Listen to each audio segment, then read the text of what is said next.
family. My name is Vicki Dillard for African Diaspora News Channel. Thank you so much for tuning in. As you come in, be sure to give us a big thumbs up and share the broadcast. That way others will know that we're here. Thank you so very much. By the way, family, we are expanding our voice. These are such exciting times. We have our own app. Yes, another platform of our own. Yes, African Diaspora News Channel. Download it today. Please tell everybody about it. This helps to increase our voice and our impact around the world. I think you're going to love it. Thank you so much. Now, family, surely you all know that Joe Biden and the Democrats, the authoritarian Democrats, are in very, very, very, very, very, very big trouble. And of course, they keep losing. They're not just losing, but they losing and losing and losing and losing and losing and losing and losing again. Now, this is important.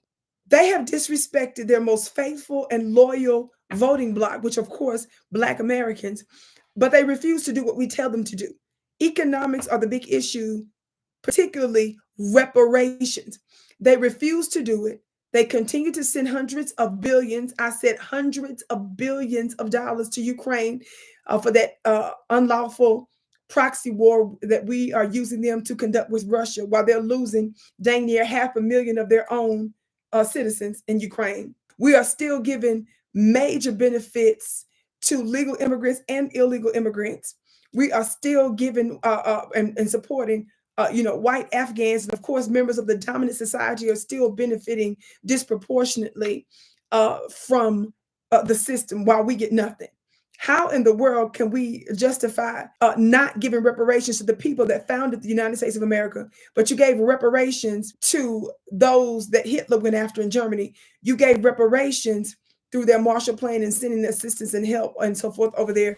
You give reparations to the Japanese Americans that were interned for a limited period of time in the United States. That was unfortunate, but that was not chattel slavery. That wasn't you being lynched. That wasn't you being whipped. That wasn't you being dismembered. That wasn't your body parts being eaten.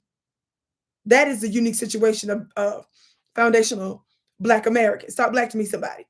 But you can give reparations to everybody else, make treaties with Indians that were not the original indigenous so-called Indians and natives, Aboriginal people. They were dark-skinned, black-skinned people, of course, the original ones. You can justify making treaties with others, that came after them, but nothing for us. Make it make sense. It doesn't. Well, we know, of course, that the Biden administration have been losing their minds because their poll numbers keep dropping because of us. And they continue to do so, and they're doing everything that they can, but do what we tell them to do, meaning that they're showing up to our homes eating catfish. Seriously, family. You're showing up to campaign in Black neighborhoods talking about fried chicken. You all have seen some of the commentary here where the White House has started a hip hop coalition for outreach.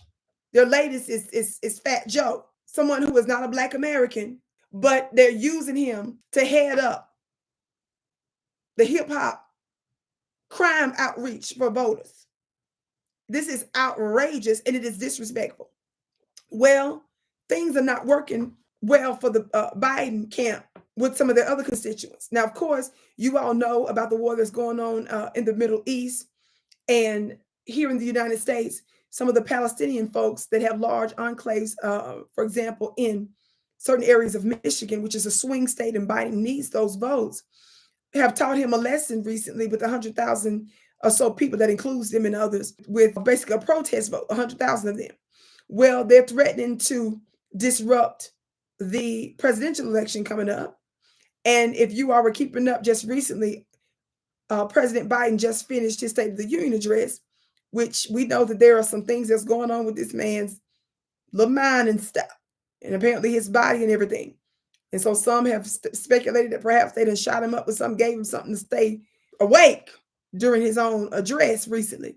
Well, normally, family, when presidents give a State of the Union address and it's positive, they usually get a little bit of bump in the polls.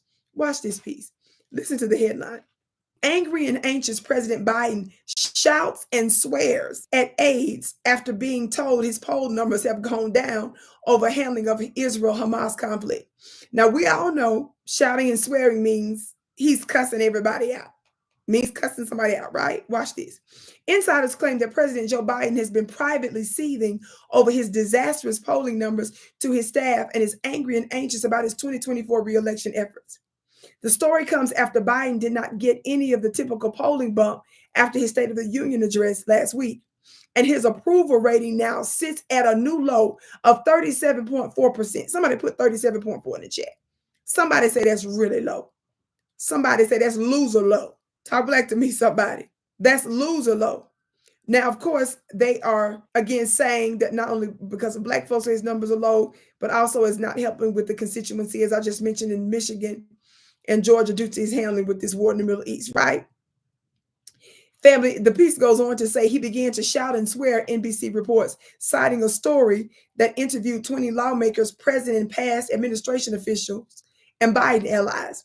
President Biden makes national security decisions based on the country's national security needs alone.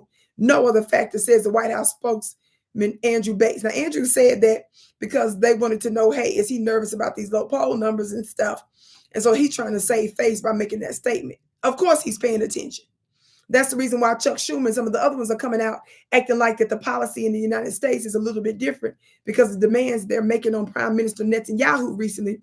But family, that doesn't comport when the United States is still providing them the weapons and the money to continue doing what they're doing over there. Talk black to me, somebody. Now, watch this. When you compare his poll numbers, family, it says his weak approval rating is well below the last three presidents who failed to win a second term. George H.W. Bush, 39%, Jimmy Carter was 43%, and his November opponent, Donald Trump, was at 48%. So Joe Biden is doing terrible compared to these past presidents in a similar time frame. Listen to what this says, y'all. Now he's trying to blame his staff. Biden, who's 81, is allegedly unhappy with those who are described as wanting to, quote, minimize the chances of a flub. Y'all know he be on international stages in the middle of a whole sentence talking about policy, forgets what he's talking about, and ends it by saying he's getting ready to go to bed. Literally said that. Look it up. Outrageous, right? We know that he has been humiliating himself by going before the world and falling and talking crazy, forgetting stuff. It hasn't happened one or two or three or four times. It just won't stop happening, family. And this is not just about his age. This is not about ageism. We're concerned about his mental capacity. And if the man is sitting there on an international stage who's supposed to be taking pictures with other world leaders, he forgets what he's saying in the middle of a policy sentence and tells the whole world with the microphone in his hand that he's going to bed. We're concerned because this man has the nuclear codes.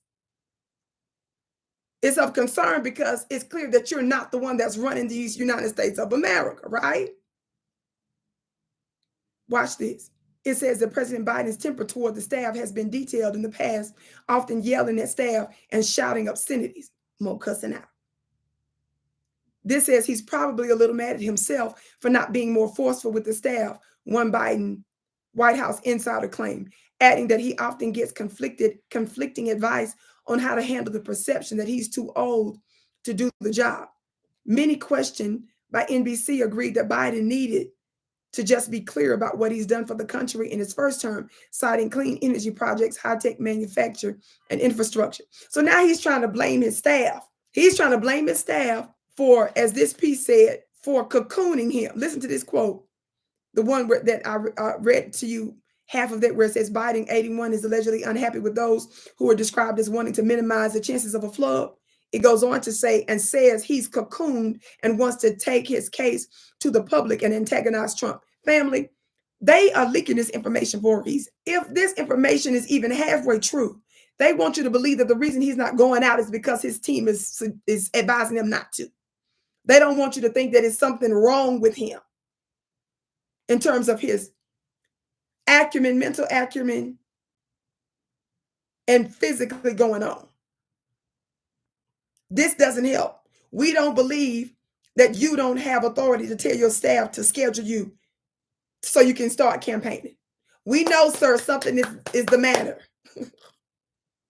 Something's wrong. And I can't wait to hear what you have to say about it, but apparently he's cussing everybody out. But they want us to know this for a reason, but we're not being tricked by any of this stuff. My name is Vicki Dillard, your sister with the curly braids here on African Diaspora News Channel. Be sure to share the broadcast. And of course, be sure to check out my own channel at vickidillard.tv. That's VICKIDILLARD.tv. I can't wait to see you again.